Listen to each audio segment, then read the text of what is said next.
Oi, gente, a gente está aqui hoje só para conversar um pouquinho sobre um ponto da Lei do Ventre Livre, que foi matéria aí nos jornais nos últimos dias. A Lei do Ventre Livre, como vocês sabem, foi uma lei que regulamentou, que disse que o filho da mulher escrava se tornava livre a partir daquela data. Esse era o primeiro artigo da lei. Só que a lei não se resumia a isso. A gente não vai entrar em detalhe nesse primeiro artigo, vou explicar ele direitinho para vocês na nossa aula presencial. Aqui é só para fazer um comentário a respeito do artigo 4 da Lei do Ventre Livre, porque ele teve nos jornais nos dias de hoje. E aí a gente vê como a história pode estar no nosso presente. Como a história está no nosso presente, certo? E aí, esse artigo 4, ele dizia que o escravo tinha direito de formar um pecúlio. O que era um pecúlio?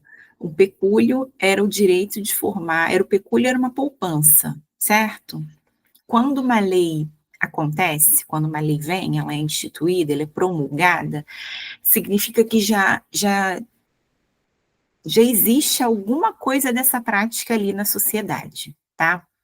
Houve um debate intenso político que antecedeu a promulgação da Lei do Ventre Livre, provocada por uma forte resistência dos proprietários de escravo, claro, muitos deles situados aqui no Vale do Paraíba Fluminense, Paraíba do Sul, Vassouras, Valença, então existiu uma força política aqui dessa região contra a promulgação dessa lei, a gente vai entrar em detalhes também na nossa aula.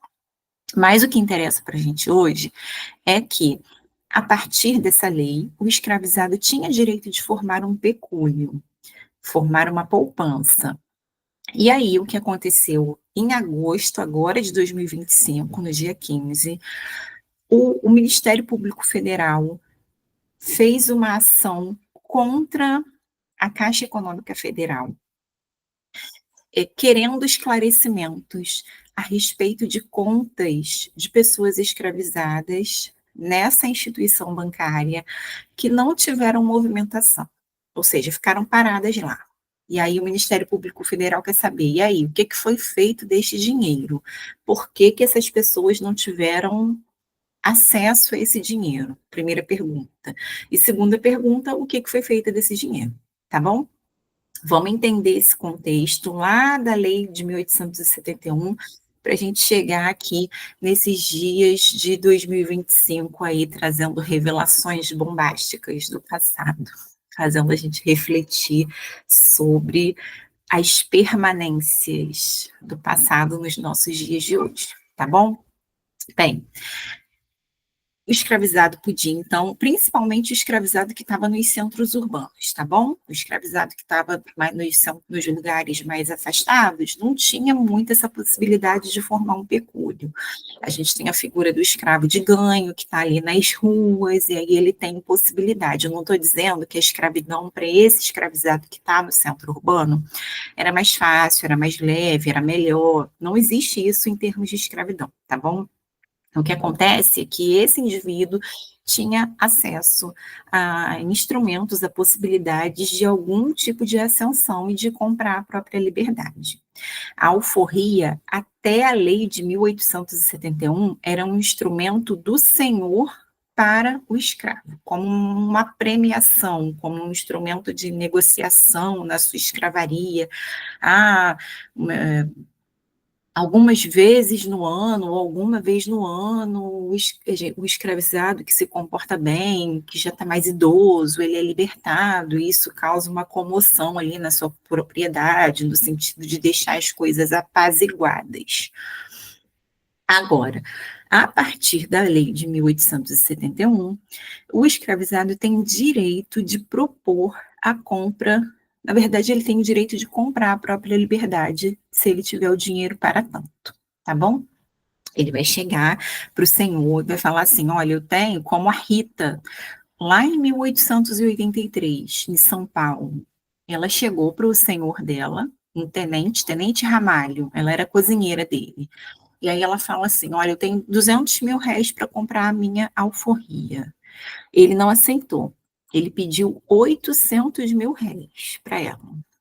Qual a função do Estado a partir da lei do ventre livre nessa situação? Mediar esse conflito, mediar, estabelecer um ponto de negociação aí. E aí, então, a Rita passou por exames para testar sua capacidade produtiva, e nesses exames ficou constatado que a Rita tinha artrite e Rita tinha anemia. Isso influenciava no valor da Rita. No final das contas, se concluiu, então, que a alforria da Rita valia R$ 150.000 e não os 800 que ele havia pedido e nem os 200 que ela tinha oferecido. Agora aí você pode falar bem feito para ele. Bom, enfim, e muito que bem para ela que conseguiu forjar aí os seus recursos para comprar a própria liberdade, certo? Com a lei do ventre livre, o escravizado que então juntava esse dinheiro às escondidas, porque ele não era considerado uma pessoa, o escravizado não era cidadão, era um bem, era uma propriedade, certo? Era escravo. Escravo não tem dinheiro, escravo não junta dinheiro, teoricamente. Agora, legalmente, com a lei do ventre livre, ele pode juntar seu dinheiro e acumular seu dinheiro numa instituição financeira, que é a Caixa Econômica Federal. Agora, o que acontece é que se descobriu agora, né, historiadores revisitando os arquivos da Caixa, houve escravizados que conseguiram movimentar suas contas, movimentar, tirar o dinheiro de lá de dentro, tá? E comprar a sua alforria e usar o seu dinheiro. Agora, existe um grande número de escravizados que não movimentaram suas contas, não conseguiram acessar o seu dinheiro.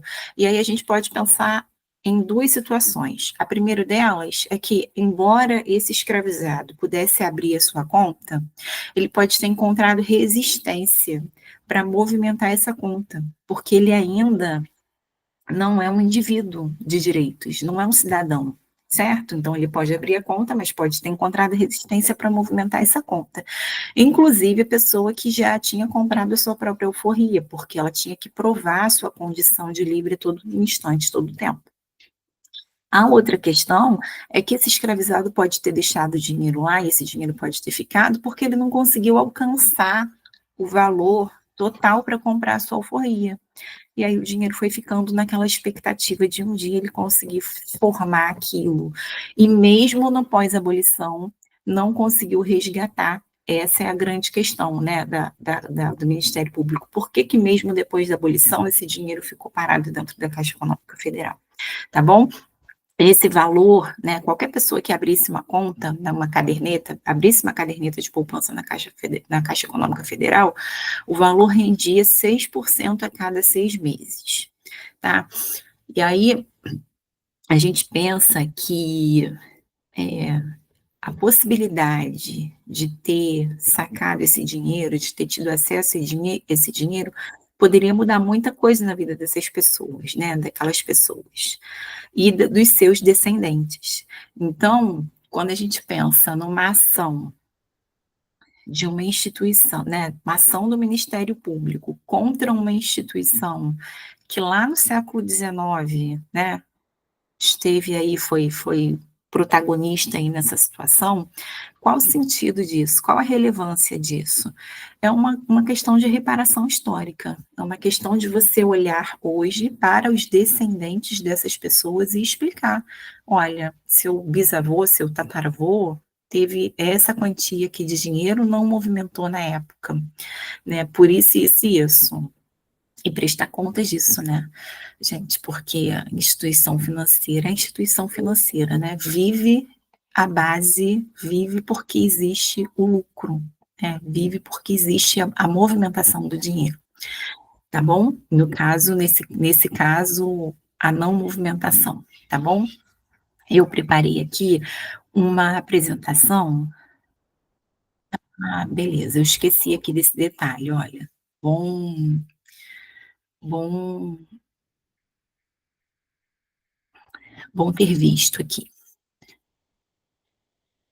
Porque a lei do ventre livre, ela previa inclusive a questão da sucessão, uma questão de herança, desse dinheiro acumulado, desse pecúlio, que é a palavra usada lá na lei. Não se confundam na hora, pecúlio, poupança, dinheirinho guardado.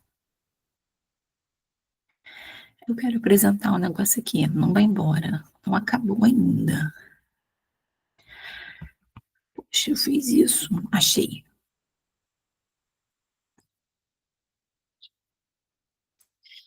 É isso aqui, ó. Aqui, ó. Aqui, artigo 4. É o artigo dentro da lei do ventre livre que permite aos escravizados formar uma poupança, né? Formar um pecúlio. E aí, se o escravizado com essa poupança morresse, metade do valor iria para o cônjuge. Pequeno detalhe, desculpa. A gente sabe que a quantidade de casamentos entre pessoas escravizadas, ela diminuiu absurdamente, era quase uma questão assim rara de se ver. Depois da década de 1850, vamos ver isso na nossa aula. A outra metade seria repassada para os herdeiros, para os filhos, conforme lá a legislação vigente.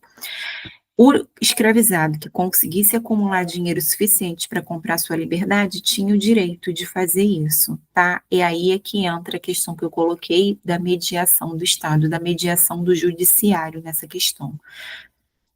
O escravizado vai dizer que ele tem uma quantia para pagar por sua alforria, o senhor não vai aceitar, vai dizer que tem, que é outra, tá? Esse é um ponto bem sensível nesse artigo e foi objeto de muitas críticas do movimento abolicionista, tá? Porque criou aí um impasse, criou uma certa obstrução a um direito, certo? Porque no caso da Rita, por exemplo, se houvesse um direito, né, um valor máximo, e aí o valor máximo não pudesse chegar lá aos 800.000 réis, pedido pelo Ramalho, de repente a vida dela teria sido facilitada, ela não teria que ter passado por uma série de exames para comprovar que a alforria dela não valia tudo aquilo que ele estava pedindo. E aqui na frente, a gente tem as notícias a respeito disso, né? Saiu no G1, saiu em outro jornal que eu já esqueci o nome, só tirei aqui o print, devia ter anotado o nome. Tá? O Ministério Público Federal intima a Caixa a explicar destino de poupanças de escravizados. Joia? Bom, por enquanto é isso aqui mesmo que a gente tem para hoje. Vamos conversar mais detalhadamente sobre a lei do ventre livre na nossa aula presencial. A gente vai ter uma aula só sobre escravidão, e aí haja fôlego para falar de tudo isso. Mas eu queria antecipar isso porque isso saiu aí na mídia e achei interessante trazer aqui um recorte para a gente refletir sobre isso até a nossa aula e vocês já chegarem na aula com algum repertório sobre o assunto, tá bom? É isso, um grande abraço e a gente vai ficando por aqui.